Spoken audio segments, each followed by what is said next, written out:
Takže ahoj, já jsem Špidla, toto je moje první video a dneska si zahrajeme Město bláznů. Tak jdeme na to. Tak, nová hra.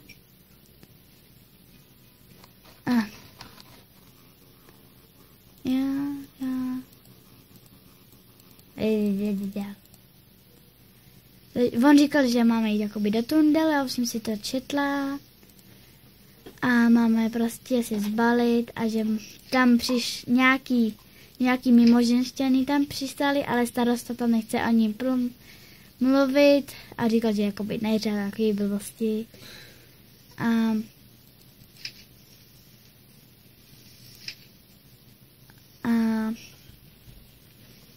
že si s ním mám promluvit a do té doby se nemám vracet. Takže mám se takže diktafon a fotoaparát, ten je tady. Jo, lístek. Já mám totiž to tady všechno dole napsané a tady mi chybí průkaz ještě a peněženka, to jsem tam nechala. Takhle.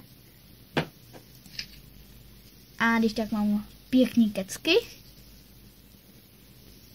Tak jdeme tam. A tady máme průkaz.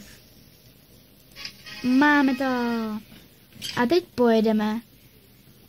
Takže váš lístek, prosím. Jaký lístek? Ano, to koukáte, co? Jakože to je takový speciální papír, kterýmu se říká lístek.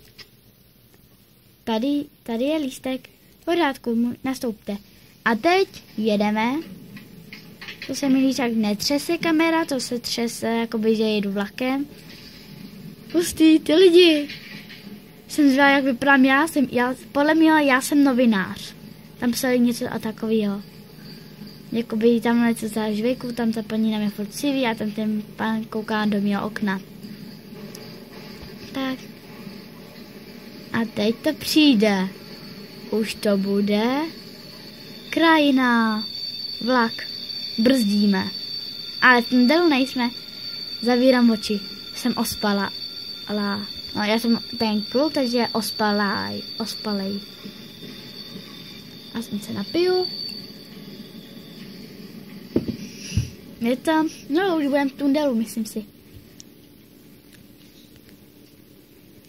Už to bude. Tundel. Hele, to bude trošku větší. Tundel. T-U-N-D-E-L. Tundel.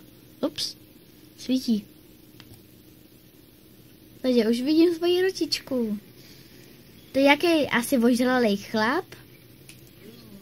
Já nic nevím, všechno je tam. Tady. No, ale já dovnitř nepůjdu, to si necháme na příští díl.